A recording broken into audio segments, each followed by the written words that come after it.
ये आकाशवाणी गोरखपुर है। अब आप सुकीर्ति अस्थाना से क्षेत्रीय समाचार सुनिए। चंद्रयान 3 का लैंडर मॉड्यूल अब से कुछ देर पहले चंद्रमा के दक्षिणी ध्रुव पर सफलतापूर्वक उतर गया। इस ऐतिहासिक उपलब्धि पर पूरे देश में जश्न का माहौल है। भारतीय अंतरिक्ष अनुसंधान संगठन इसरो को विश्व भर से बधाई संदेश प्राप्त हो रहे हैं। चंद्रयान 3 मिशन की सफलता के लिए देश भर में पूजा अर्चना और दुआएं की गईं। प्रदेश के सभी सरकारी विद्यालयों में आज बच्चों के लिए इस ऐतिहासिक घटना का सजीव प्रसारण किया गया। वाराणसी में कल से होने वाली G20 देशों के संस्कृति कार्य समूह की बैठक के लिए विदेशी अतिथियों का आगमन काशी में शुरू हो गया है। केंद्रीय संस्कृति मंत्रालय की संयुक्त सचिव लिली पांडे ने आज वाराणसी के आयुक्त सभागार में आयोजित प्रेस वार्ता में बताया कि संस्कृति कार्य समूह की बैठक के लिए वाराणसी का चुना जाना हम सभी के लिए गर्व की बात है। मुख्यमंत्री योगी आदित्यनाथ की अध्यक्षता में कल हुई मंत्रिपरिषद की बैठक में प्रदेश के 25 लाख युवाओं को स्मार्टफोन देने की योजना को मंजूरी दे दी गई। कैबिनेट ने इसके लिए 3,600 करोड़ रुपए की धनराशि का अनुमोदन किया है। मंत्रिपरिषद की बैठक में कुल 23 प्रस्तावों को मंजूरी दी गई। प्रदेश में उच्च शिक्षा के क्षेत्र में भी युवाओं को कौशल विकास से जोड़ने और उनके प्रशिक्षण के लिए मुख्यमंत्री शिक्षुता प्रोत्साहन योजना उच्च शिक्षा के विस्तार को कैबिनेट ने अपनी स्वीकृति प्रदान कर दी है।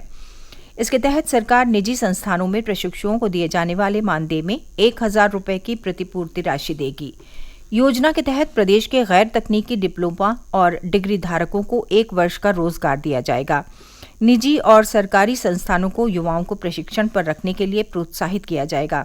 इस दौरान डिप्लोमा धारकों को 8,000 रुपये प्रतिमाह और डिग्री धारकों को 9,000 रुपये प्रतिमाह का मानदेय देने का प्रावधान है। इसके अलावा कैबिनेट ने प्रदेश में बायोडीजल उत्पादन और संशोधन प्रस्ताव को भी मंजूरी दे दी है। इसके तहत हाई स्पीड डीजल में बायोडीजल का मिश्रण 10% से बढ़ाकर 20% किए जाने से गन्ना उत्पादकों को फायदा होगा। इसके साथ ही आगरा में अंतर्राष्ट्रीय आलू केंद्र खोलने को भी मंत्रिपरिषद ने मंजूरी दे दी है। राष्ट्रीय बागवानी बोर्ड इसका संचालन करेगा। इससे आलू के गुणवत्तापूर्ण बीज तैयार होंगे और प्रदेश के किसानों को लाभ होगा। मंत्रिपरिषद की बैठक में प्रादेशिक कोऑपरेटिव डेयरी फेडरेशन के 6 डेयरी प्लांट को पट्टे पर देने का प्रस्ताव भी मंजूर किया गया। इसके साथ ही अयोध्या में सड़कों के चौड़ीकरण के प्रस्ताव को भी स्वीकृति दी गई। भारत रत्न से सम्मानित जाने माने क्रिकेट खिलाड़ी सचिन तेंदुलकर को मतदाताओं में जागरूकता पैदा करने और चुनाव प्रक्रिया में भाग लेने के लिए प्रोत्साहित करने के लिए निर्वाचन आयोग का राष्ट्रीय आइकन घोषित किया गया है। आज नई दिल्ली में आकाशवाणी भवन में आयोजित एक कार्यक्रम में श्री तेंदुलकर ने कहा कि क्रिकेट से संन्यास लेने के बाद उनकी ये नई पारी है। उन्होंने कहा कि राष्ट्र के विकास में प्रत्येक मत महत्वपूर्ण है। उन्होंने मतदाताओं, विशेष रूप से युवा नागरिकों को मत देने के लिए प्रोत्साहित किया। प्रदेश के अधिकांश जिलों में पिछले 24 घंटों के दौरान मध्यम से तेज वर्षा दर्ज की गई। कहीं कहीं मूसलाधार बारिश भी हुई। मौसम विभाग के अनुसार आज एटा में सर्वाधिक 115 मिलीमीटर, बरेली में 112 मिलीमीटर, मुरादाबाद में 86 मिलीमीटर और मुजफ्फरनगर में 92 मिलीमीटर वर्षा दर्ज की गई। पूर्वी उत्तर प्रदेश में आज सबसे ज्यादा बारिश लखीमपुर खीरी में हुई। यहां 94 मिलीमीटर से अधिक बारिश दर्ज की गई। बस्ती में लगभग 70 मिलीमीटर, गोरखपुर में लगभग 37 मिलीमीटर, श्रावस्ती में 48 मिलीमीटर से अधिक, जबकि अयोध्या में लगभग 75 मिलीमीटर बारिश हुई। लखनऊ के आंचलिक मौसम केंद्र के वैज्ञानिक अतुल कुमार सिंह ने बताया कि बारिश का सिलसिला अभी जारी रहेगा।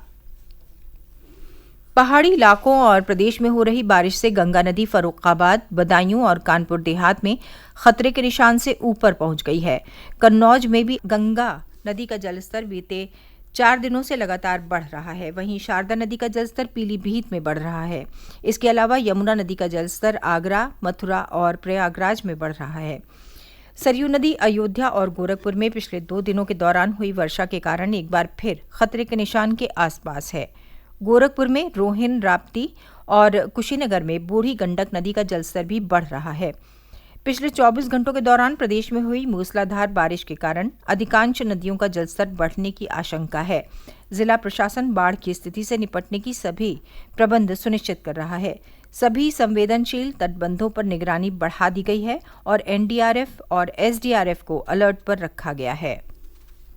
ये समाचार बुलेटिन हमारे YouTube channel AIR news Gorakhpur और ट्विटर हैंडल AIR न्यूज़_GKP पर भी उपलब्ध है। इसके साथ ही क्षेत्रीय समाचारों का ये बुलेटिन समाप्त हुआ। नमस्कार।